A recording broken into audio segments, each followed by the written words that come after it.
Hello बच्चों, आज हम सीखेंगे हिंदी वर्णमाला। स्वर अ, आ, ई,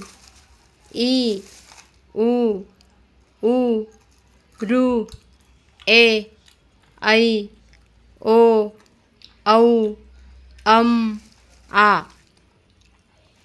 व्यंजने क, ख, ग, घ, अंग, च, छ, ज, झ, इय, ट, ठ, ड, ढ, अना, त, थ, द, ध, न, प, फ, ब, भ, म, य, र, ल,